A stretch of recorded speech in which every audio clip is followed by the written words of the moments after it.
Jonas Varela 1 na internet, no YouTube, varelajonas71@gmail.com. Acompanhe nossos vídeos, são assuntos variados, diversos, mas no momento estamos realizando a leitura da Bíblia Sagrada, nas Sagradas Escrituras. Palavra do Senhor nosso Deus fiel, nosso Pai amantíssimo, eterno, poderoso, infinito, único. E hoje nós continuaremos a leitura do primeiro livro de Macabeus, está incluído entre os outros livros históricos, né?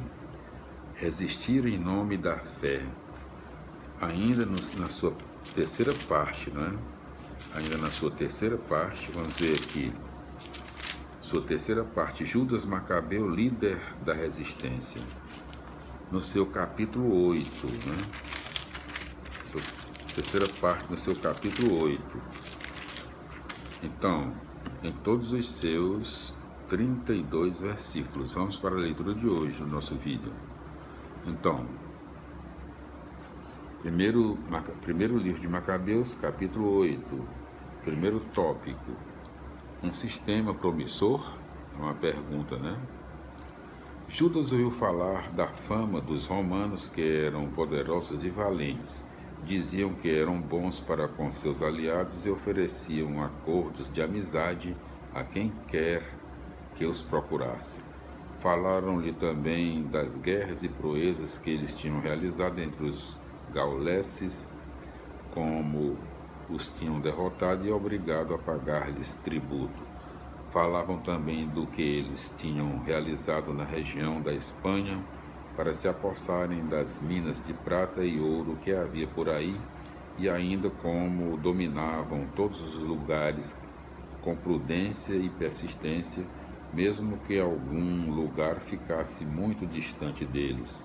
Falavam também dos reis que tinham vindo do outro lado do mundo para guerrear contra eles e que foram derrotados fragorosamente. Outros simplesmente lhes pagavam tributos todos os anos. As notícias falavam também de Filipe e Perseu, reis dos macedônios, e também de outros que tentaram revoltar-se contra os romanos, mas foram subjugados. Diziam ainda que também Antíoco, o grande rei da Ásia, tinha enfrentado os romanos com 120 elefantes, cavalaria e carros de guerra, além de numerosa infantaria, e fora esmagado por eles. Os romanos o pegaram vivo e determinaram que ele e seus sucessores pagariam altos tributos e entregariam reféns e territórios. Tomaram as regiões de Lícia e Lídia, as mais belas da Ásia, e as entregaram ao rei Eumenes. Os gregos planejaram lutar contra eles e derrotá-los, mas seu plano foi descoberto pelos romanos, que mandaram contra eles um general apenas. Um número imenso deles tombou, mulheres e crianças foram presas. Os romanos saquearam o que eles possuíam, subjugaram o país, destruíram suas fortalezas e os fizeram escravos até o dia de hoje.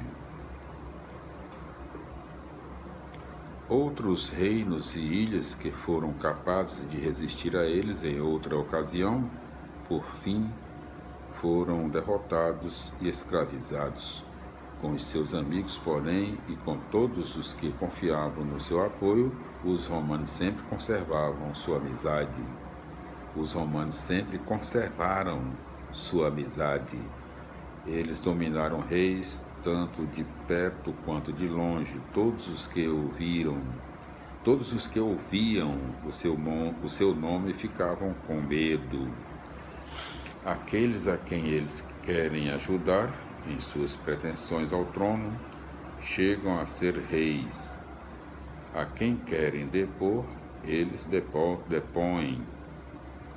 Então, estão no auge do poder. Apesar de tudo, nenhum deles usa coroa ou manto de púrpura para se engrandecer com essas coisas. Eles organizaram um Senado de 320 senadores.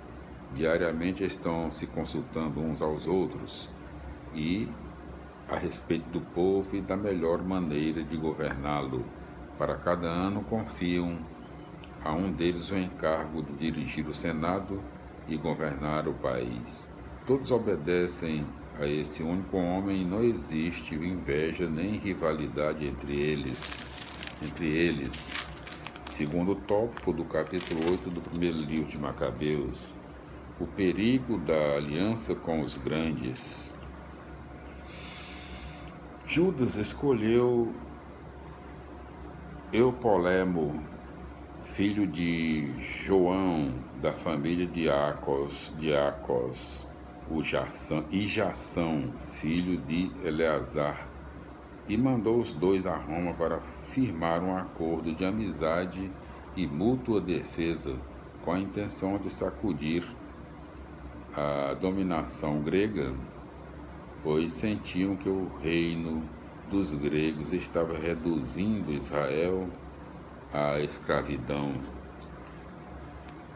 Eles partiram para Roma e depois de longa viagem entraram no Senado e disseram: Judas Macabeus, seus irmãos e todo o povo judeu nos enviaram a vossas excelências, a fim de estabelecer entre nós um acordo de amizade e mútua defesa, e para sermos contados entre seus amigos e aliados.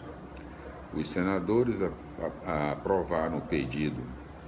Segue a resposta que mandaram escrever em placas de bronze e enviaram a Jerusalém para ficar aí entre os judeus, documentando o acordo de amizade e mútua defesa. Bem-estar aos romanos e aos judeus em terra e mar para sempre, longe deles a espada inimiga. Sempre que Roma for atacado algum de seus aliados em todos os seus domínios, o povo judeu lutará a seu lado conforme lhe for possível na ocasião, mas com toda a boa vontade. Por decisão de Roma, aos agressores ninguém dará ou fornecerá trigo, armas, dinheiro ou navios, e observarão esses compromissos sem receber nada em troca.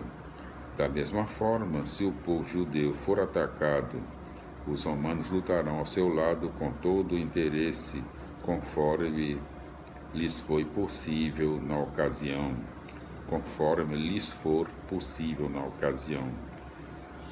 Por decisão de Roma, aos agressores ninguém dará ou fornecerá trigo, armas, dinheiro ou navios, e observarão esse compromisso lealmente.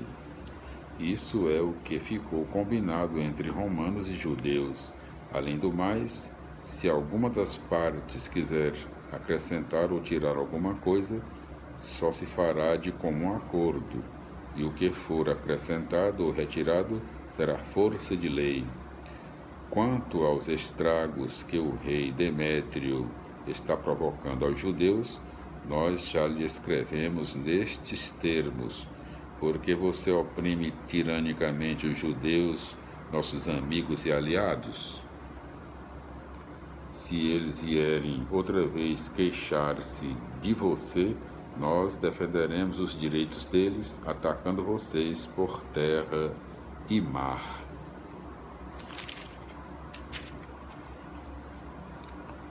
Vamos para explicações do capítulo 8, né? Vamos lá. Roma aparece num horizonte distante como potência que pode oferecer proteção e ajuda contra os inimigos próximos. Mais tarde, também Roma se tornará perigoso opressor. A aliança com os grandes é algo sempre muito ambíguo. Quem garante que eles manterão a palavra na hora em que os pequenos precisarem de ajuda? Os grandes estão mesmo interessados em ajudar os pequenos ou em ampliar seus próprios domínios? É uma pergunta, não é? Os profetas sempre alertaram, não é?